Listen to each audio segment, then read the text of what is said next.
Om Namo Bhagavate Vasudevaya. Om Namo Bhagavate Vasudevaya. Om Namo Bhagavate Vasudevaya. Welcome to Yogini Ekadashi Katha narration. Yogini Ekadashi occurs during the waning moon in the month of Ashad, June, July, and its glories are described in the Brahma Vaivarth Puran. Once Maharaj Yudhishthir inquired from Sri Krishna, O Supreme Lord, O Madhusudan, you have described the insurmountable glories of Nirjala Ekadashi. Now I very much wish to hear about the Ekadashi that takes place during the waning moon in the Ashad month.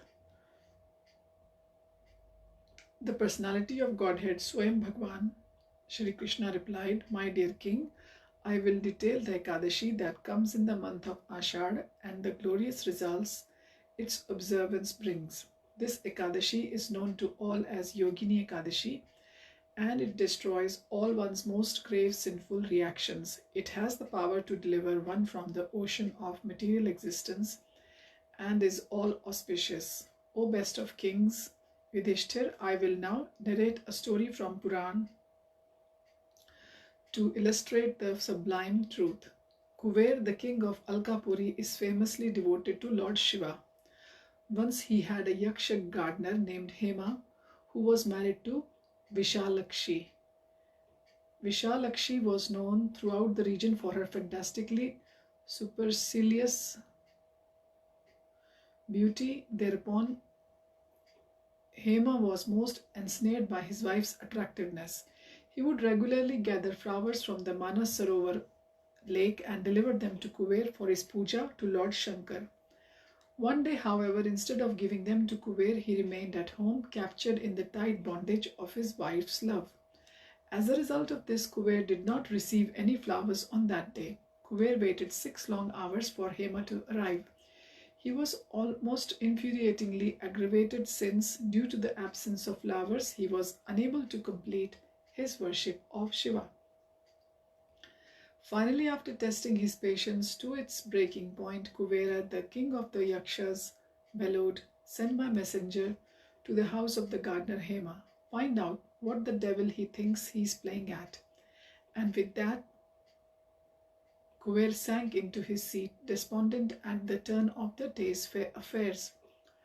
After some time, the messenger returned. O King Kuber, Hema the gardener is enjoying the association of his wife in his house. On hearing this, Kuber's anger quadrupled in magnitude, and he demanded that Hema be brought before him immediately. On coming to his senses, Hema Mali grew ashamed, and trembling with fear, he came before King Kuber.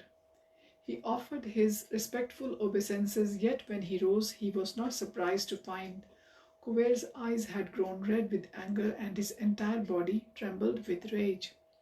In a voice like burning oil, Kuber said, O sinful one, O destroyer of religious principles, you have disregarded my most worshipable Lord Shri Shankara, and instead you have engaged in your own sense gratification.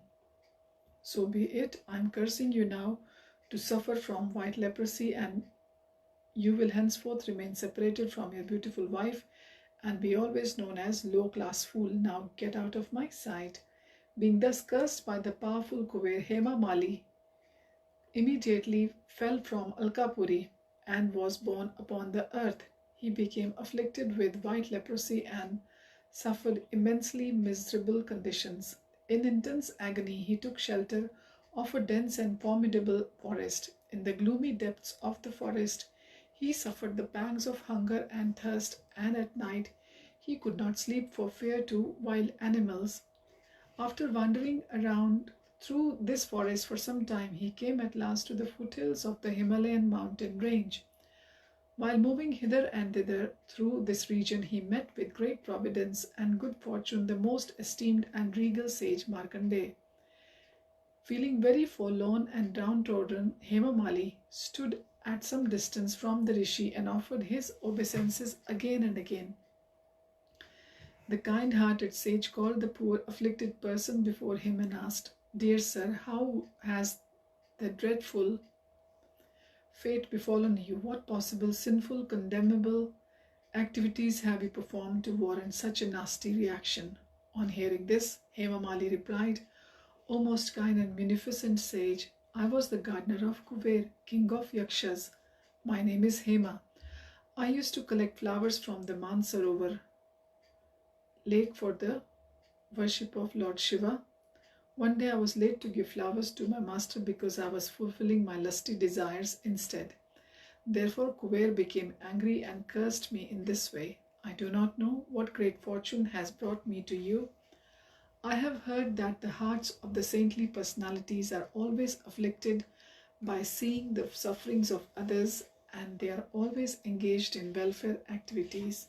O great sage, with my head in my hands, I surrender unto you unequivocally.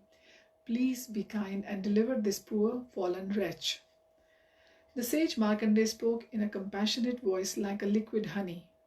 O gardener, I will instruct you about most auspicious and beneficial vow. This vow is known as Yogini Ekadashi, and it occurs during the waning moon of the Ashar month, June-July.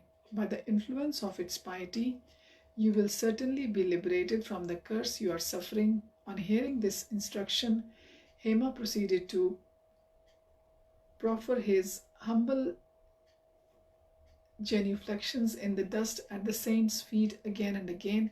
He became joyful and wept tears of sincere gratitude.